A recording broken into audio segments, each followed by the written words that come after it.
Bom, são dois destaques muito importantes que chegam da nossa equipe de apuração. Primeiro, a gente vai para as informações da capital do país.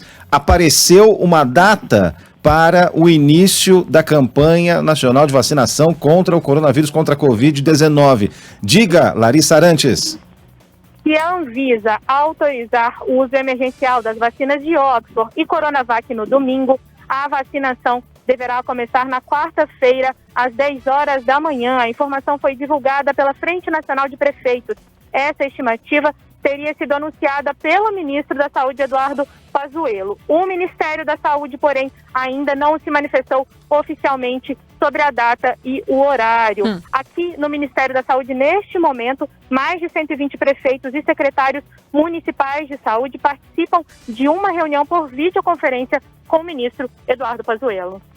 Tem pelo menos duas condições para que essa vacinação comece no dia 20, né, na quarta-feira da semana que vem. Primeiro, essa notícia tem que ser verdadeira, né? Veio da palavra da Federação Nacional dos Municípios, reunida com o Ministério da Saúde. O Ministério da Saúde que ainda não confirmou. Segundo, depende da realização dos exames, da conclusão dos exames por parte da Anvisa, né, no domingo, né, que era a data já especulada já há alguns dias, né. Inclusive foram divulgados os currículos dos 5 integrantes da comissão que vai analisar todos os dados referentes à Coronavac, a vacina produzida pelo laboratório chinês Sinovac e pelo Instituto Butantan do estado de São Paulo. Essa é uma das notícias, uma das principais notícias de hoje. Depois tem mais, hein, Débora Alfano? Pois é, que envolve os casos graves, a situação crítica que vive o estado do Amazonas. A gente vai até Manaus para falar sobre o fim. Acabaram os equipamentos, os cilindros de oxigênios nos hospitais de Manaus. É de lá que tem informação a Tawane Costa. O pesquisador Gessen Orellana da Fiocruz Amazônia afirma que o oxigênio acabou e hospitais de Manaus viraram câmara de asfixia. A afirmação foi dada para a colunista da Band News FM e da Folha de São Paulo, Mônica Bergamo. O pesquisador chegou a dizer que os pacientes que conseguirem sobreviver, além de tudo, devem ficar com sequelas cerebrais permanentes. Além da falta de oxigênio nas unidades de saúde, pessoas que fazem tratamento em casa pedem ajuda para conseguir o gás, como é o caso do ouvinte Edjander. A situação está dramática. Estou dentro do meu carro com cilindro correndo para um lado para o outro. Está um desespero muito grande na Fênix Comércio. É o único lugar que ainda tem um pouquinho de gás, que eles só estão abastecendo pequenos cilindrozinhos para as pessoas poderem pelo menos se manterem um pouquinho. Meu Deus, quem está por nós, Senhor? Nos ajudem, Senhor. Por favor, nos ajudem. A reportagem da Band News FM entrou em contato com o governo e a prefeitura, mas ainda não obteve resposta. O estado também já confirmou o primeiro caso de reinfecção pelo coronavírus. A informação é da Fundação de Vigilância em Saúde. A paciente foi diagnosticada com uma nova variante amazônica descrita inicialmente no Japão. Outro problema é o número de sepultamentos na capital do Amazonas. Ontem, quase 200 pessoas foram enterradas em cemitérios de Manaus em um único dia durante a segunda onda da Covid-19 no Amazonas. O número de sepultamentos chegou a 198 registrados ontem e mais um recorde que não havia sido contabilizado desde o começo da pandemia. Bom, então nós temos a informação que chegou via um pesquisador, né, uma denúncia gravíssima, uma seríssima denúncia, né, a informação de que acabou o oxigênio hospitalar em unidades de saúde em hospitais de Manaus. Como trouxe para a gente a informação a nossa equipe de reportagem de Manaus, da Band News FM de Manaus, estamos tentando contato com o prefeito, estamos tentando contato com as autoridades estaduais também, governo do estado de São Paulo, Secretaria Estadual da Saúde, entidades responsáveis pelos hospitais também, porque estamos falando de hospitais que estavam há muito tempo trabalhando no limite e esse risco, né, já havia sido levantado há algum tempo, né? Então, primeiro saber o que vai ser feito com essas pessoas que estão dependendo de oxigênio hospitalar, né? É verdadeira, vale 100% para todos os hospitais de Manaus e do estado do Amazonas, né?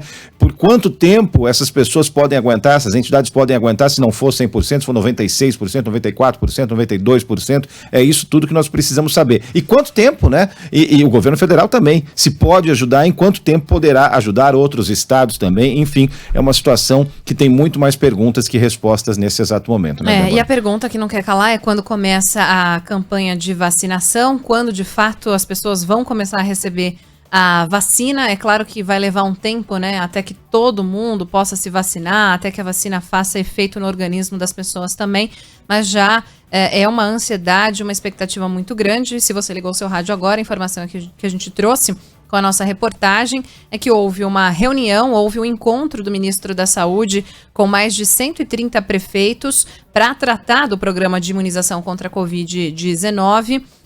A questão das agulhas e seringas também é muito importante ser discutida, porque os prefeitos afirmaram que a maioria das cidades teria essas agulhas e seringas suficientes, mas é um assunto muito delicado também. Mas, nas palavras do ministro da Saúde, Eduardo Pazuello, a campanha de vacinação pode começar já na próxima quarta-feira, no dia 20 de janeiro, se houver, é claro, a aprovação da Anvisa. A Anvisa tem até domingo para aprovar as vacinas que foram apresentadas, a documentação apresentada à Anvisa, e se no domingo, até domingo, houver essa aprovação, já na quarta-feira, no dia 20, é possível que tenhamos o início da campanha de vacinação. É claro que a gente vai trazer mais informações aqui para o ouvinte da Band News FM também com a nossa reportagem.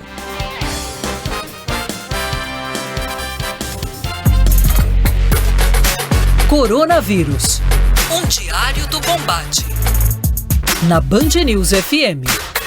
Sandro Badaró. A gente vai conversar agora com uma profissional de saúde, técnica em enfermagem, que participou do nosso quadro diário de um combate e relatou há algum tempo a situação crítica em Manaus. Ela pediu para não ser identificada, mas faz um relato dessa situação, dessa notícia que a gente trouxe há pouco. Primeiro, muito obrigado por atender a Band News FM mais uma vez. Queria te perguntar qual a situação que, nesse momento, no hospital onde você trabalha e na saúde em Manaus.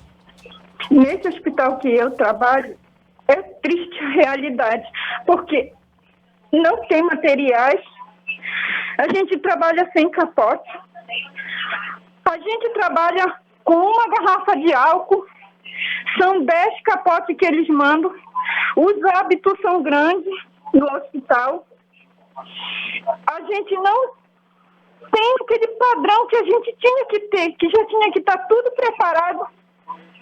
Entendeu? Então a gente não tem, já quebraram o conforto dos médicos. Tem gente em todo lugar, não tem aonde botar gente. A demanda de oxigênio é grande, não tem. Eu só vejo pessoas no chão. Eu vejo pessoa para onde não é para estar. E só tenho uma coisa a dizer para as pessoas, que por favor, orem pela nossa cidade. Ore pelo nosso estado, porque já entrou em colapso. Tem gente que está lá, eles não dão. Aquela pessoa que está do lado de fora não tem uma notícia do seu parente, já fica lá, na maca, no chão, seja lá onde for. Mas é triste. A gente não tem material, como eu estou te falando, capote. A gente não tem álcool, eles dão uma garrafa de álcool só para um dia e a gente faz óbito. A gente fica triste, né? Com o nosso estado que está passando por isso. Sem dúvida. A gente fica triste por tudo que está acontecendo. Uhum. E cadê o Ministério Público? Deixa eu perguntar uma coisa para a senhora, né? A gente obviamente entende a emoção, o sofrimento da senhora, porque afinal de contas a senhora está há meses, né, batalhando na linha de frente, já viu de tudo. Eu pergunto, essa situação que a senhora está descrevendo vem de quanto tempo? Vem de algumas semanas, vem de meses, vem do ano passado? O que a senhora pode dizer com relação a isso?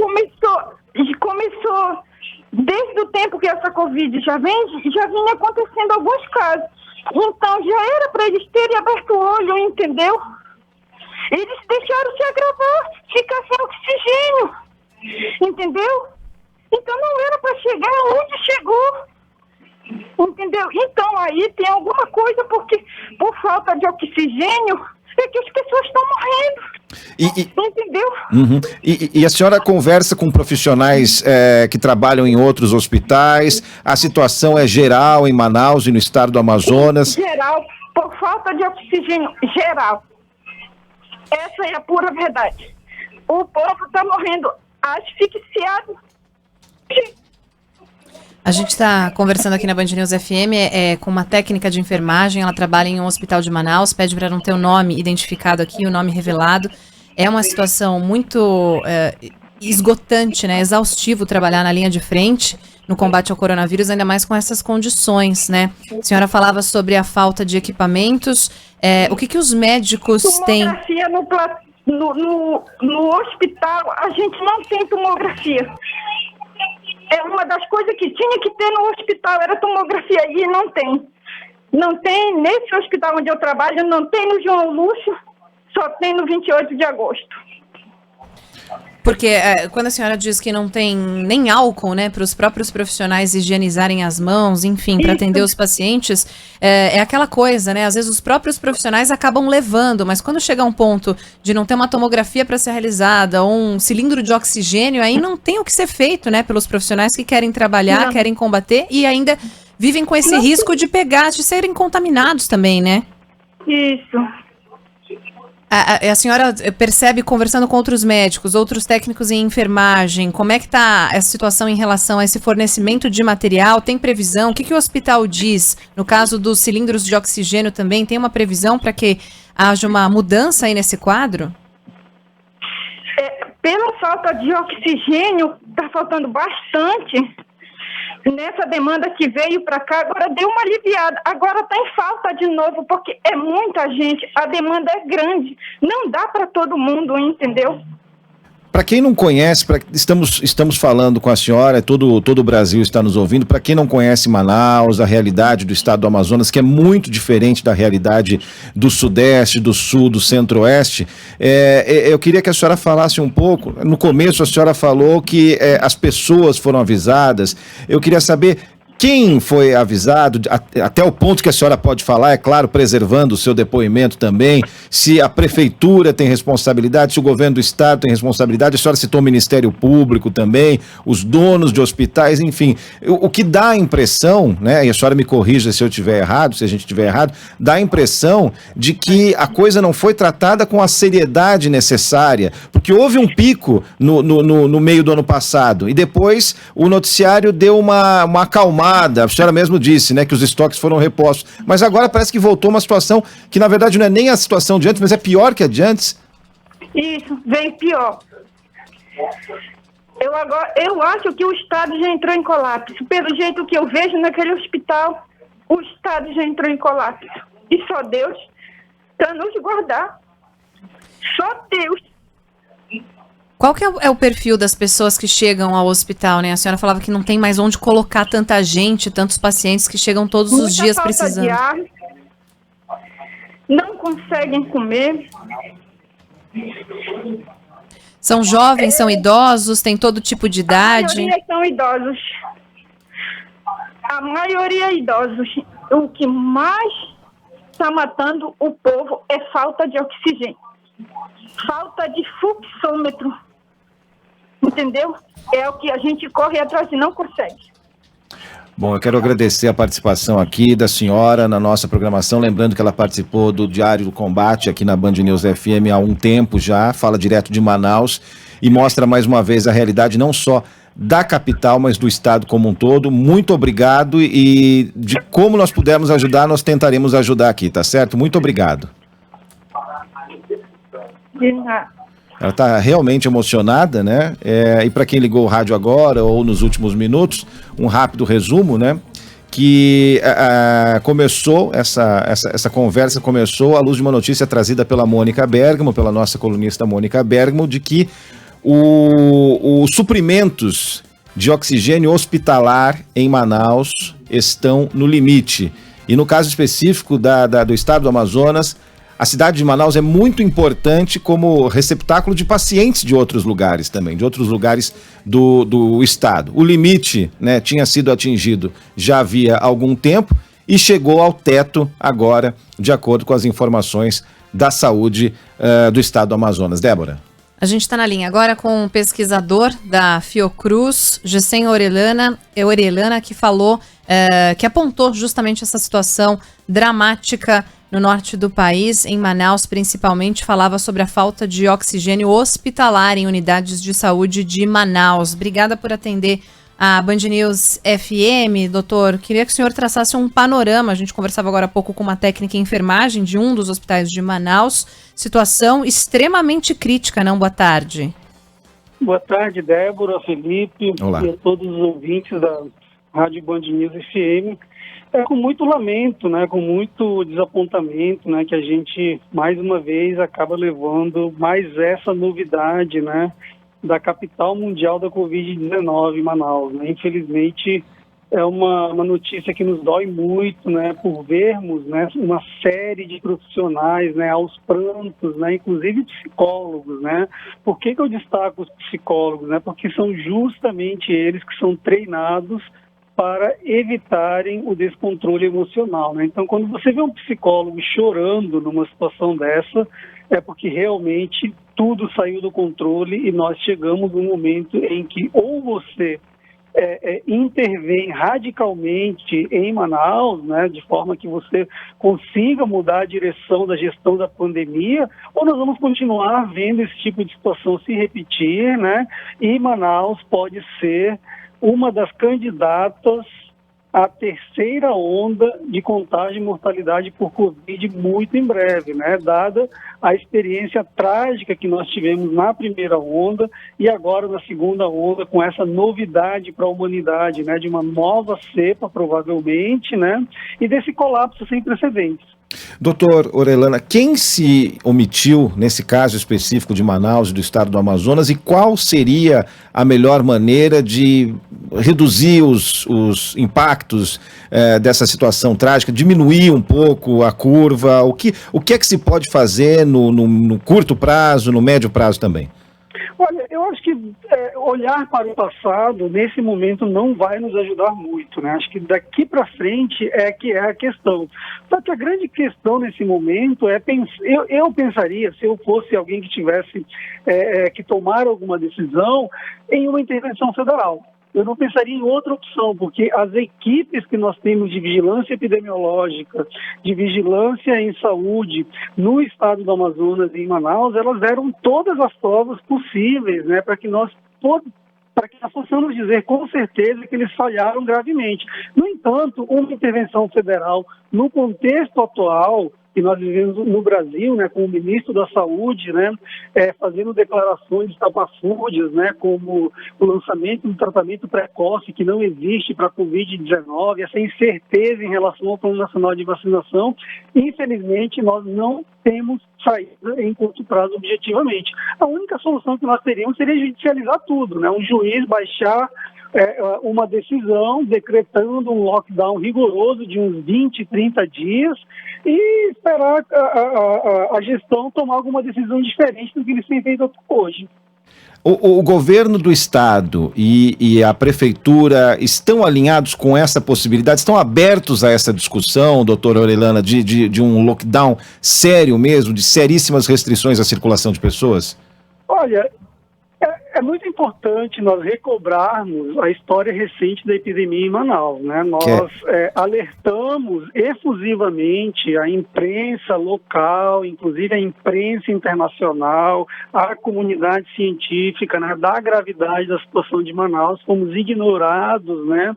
Inclusive dentro da própria Fiocruz, nós fomos duramente criticados, né, por nossas posições.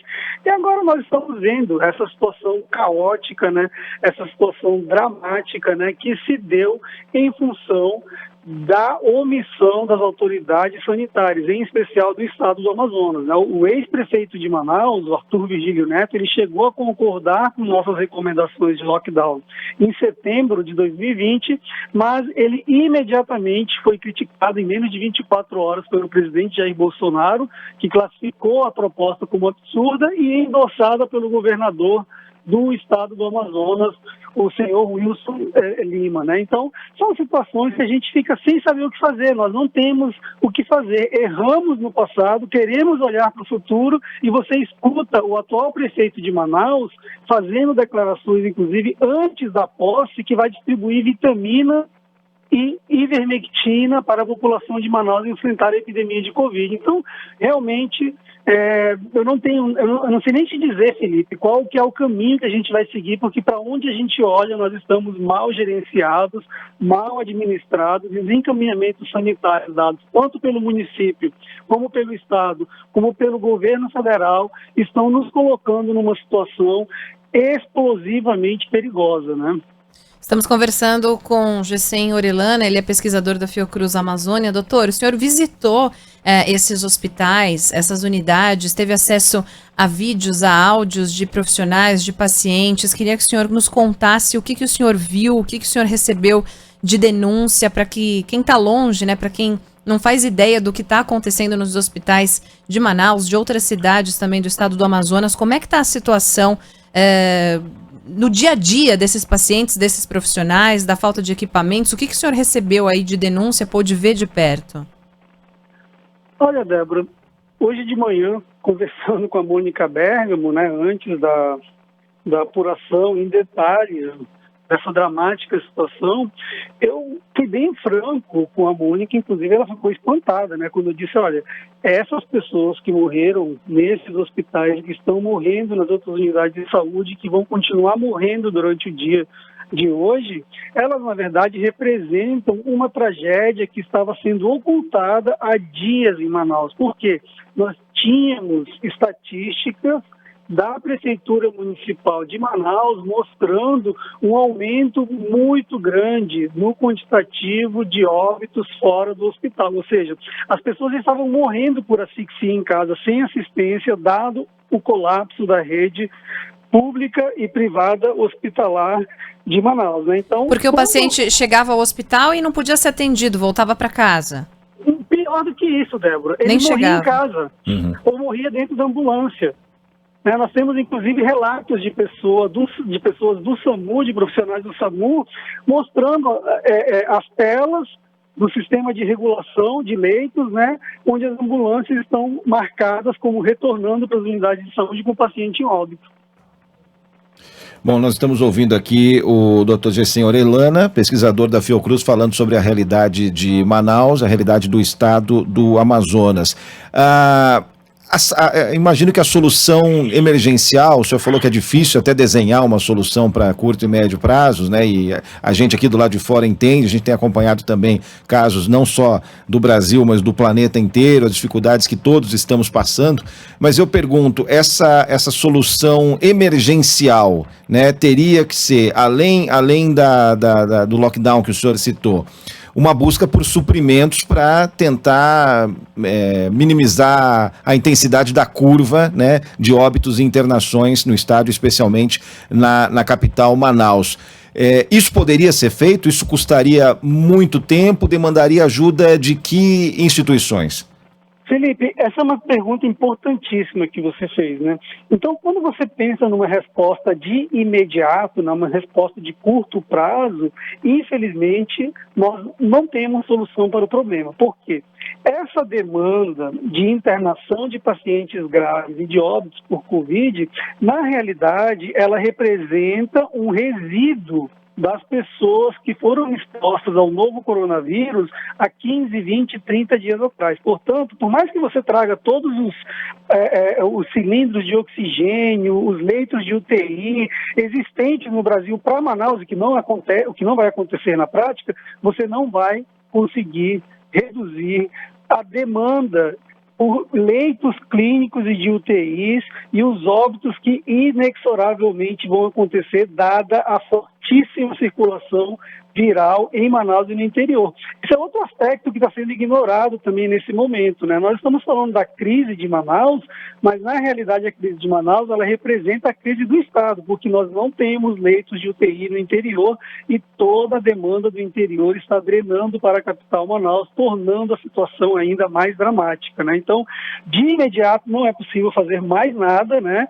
Mas pensando daqui a 3, 4, 5 dias, não tenho dúvidas, né, de que o envio emergencial de profissionais de saúde qualificados para trabalhar em UTI, equipamentos, cilindros de oxigênio, são uma prioridade nacional. Disso eu não tenho dúvida nenhuma. O presidente da República com certeza vai se manifestar nesse sentido, o ministro da Saúde vai se manifestar nesse sentido, porque amanhã ou hoje mesmo o Manaus estará em todas as manchetes do mundo com essa tragédia que se instalou nesse momento em Manaus.